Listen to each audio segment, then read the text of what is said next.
High blood pressure આજકાલ એક સામાન્ય શારીરિક સમસ્યા બની ગઈ છે, જે ખરાબ જીવનશૈલી, માનસિક તણાવ, વધતી ઉંમર, કિડનીમાં સમસ્યા, સ્થૂળતા જેવી અનેક સમસ્યાઓના લીધે થાય છે. ત્યારે હાઈ બ્લડ પ્રેશરની બીમારીમાંથી બચવા માટે તમે દરરોજ પ્રાણાયામ કરી શકો છો. તો આવો યોગ ઇન્સ્ટ્રક્ટર ખુશ્બુબેન પટેલ પાસેથી હાઈ બ્લડ પ્રેશરને કંટ્રોલમાં રાખવાના યોગાસન વિશે જાણીએ. મારું નામ ખુશ્બુ પટેલ છે અને છેલ્લા 11 વર્ષથી હું યોગા ઇન્સ્ટ્રક્ટર તરીકે લોકોને યોગા શીખવાડી રહી છું. આપણી બદલાતી જીવનશૈલી અને એના સાથે સાથે જે આપણી ફૂડ હેબિટ્સ ચેન્જ થઈ છે, આપણું જે રૂટીન ચેન્જ થયું છે, એના કારણે આપણે બધા જ ત્રણ મુખ્ય રાજરોગ જેને કહી શકાય એવા બ્લડ પ્રેશર, ડાયાબિટીસ અને થાઇરોઇડના શિકાર બન્યા છે. આજે આપણે યોગ દ્વારા બ્લડ પ્રેશરને કેવી રીતે નિયંત્રણમાં લાવી શકાય, મેડિસિન સાથે અથવા એ જ મેડિસિનને કેવી રીતે સ્ટેબલ કરી શકાય, યોગની નિયમિત અભ્યાસ દ્વારા એ જાણીશું. બ્લડ પ્રેશરને નિયંત્રણમાં રાખવા માટે જે મુખ્ય 3 પ્રાણાયામ છે એ છે ઓમકાર, ભ્રામરી પ્રાણાયામ અને અનુલોમ વિલોમ. સૌ પ્રથમ આપણે ઓમકાર કરીશું. ઓમકારમાં હંમેશા આંખો બંધ કરી ધીમેથી એક શ્વાસ ભરવો અને શ્વાસ છોડતા છોડતા નું ઉચ્ચારણ કરવું. ઓમકાર વજ્રાસન અથવા સુખાસન, જેને કે આપણે સામાન્ય રીતે પલાઠી વાળીને બેસવાનું કહીએ છીએ, એમાં પણ બેસી શકાય છે.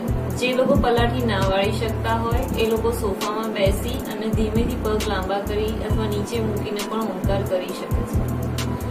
ઓમકાર કરવા માટે એક શ્વાસ ભરવો અને એ શ્વાસને ધીમેથી છોડતા છોડતા ઓમકારનું ઉચ્ચારણ કરવું.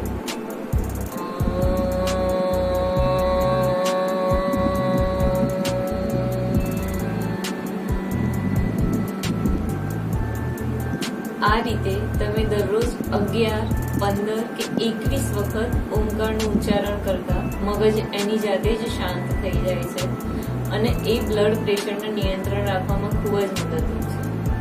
આના પછી આપણે જોઈશું ભ્રામરી પ્રાણાયામ.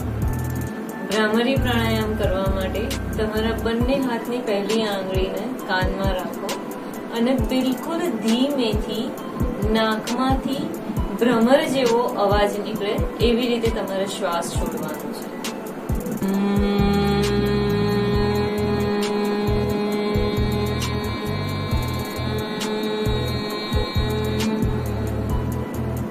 આ જ રીતે ભ્રામરી પ્રાણાયામ તમે દરરોજ 11 થી 15 વખત કે એનાથી વધારે વખત પણ પ્રેક્ટિસ કરી શકો છો. જો દરરોજ નિયમિત રીતે ભ્રામરી પ્રાણાયામની પ્રેક્ટિસ કરવામાં આવે તો એનાથી મગજ ઘણું જ શાંત રહે છે, અનિદ્રાના રોગો પણ દૂર થાય છે અને એ જ બ્લડ પ્રેશરને કંટ્રોલ રાખવામાં ઘણું જ મદદરૂપ સાબિત થાય છે.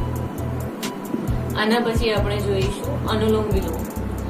અનુલોમ વિલોમમાં હંમેશા તમારા જમણા હાથનો અંગૂઠો અને છેલ્લી 2 આંગળીનો ઉપયોગ કરવો. સૌથી પહેલા જમણું નોસ્ટ્રિલ ક્લોઝ કરી લેફ્ટ નોસ્ટ્રિલથી શ્વાસ ભરો. ધ્યાન કરો કે અનુલોમ વિલોમ બિલકુલ શાંતિથી કરવા જોઈએ અને શ્વાસ પણ બિલકુલ ધીમે જ રાખવો જોઈએ.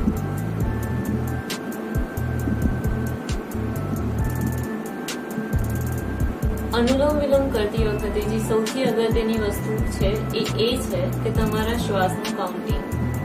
જ્યારે તમે જમણું નોસ્ટ્રિલ ક્લોઝ કરો છો અને ડાબા નોસ્ટ્રિલથી શ્વાસ ભરો છો તો એ 5 સેકન્ડ માટે જો તમે ભરતા હોવ તો 5 સેકન્ડ માટે છોડવા જોઈએ. જ્યારે તમે ડાબા નોસ્ટ્રિલથી જમણા નોસ્ટ્રિલ અને જમણા નોસ્ટ્રિલથી ડાબા નોસ્ટ્રિલથી શ્વાસ છોડો છો ત્યારે એક આખું અનુલોમ વિલોમનું વર્તુળ પૂરું થાય છે. એટલે હંમેશા અનુલોમ વિલોમ પૂર્ણ રીતે કરવું જોઈએ. એનાથી મગજ ઘણું જ શાંત રહે છે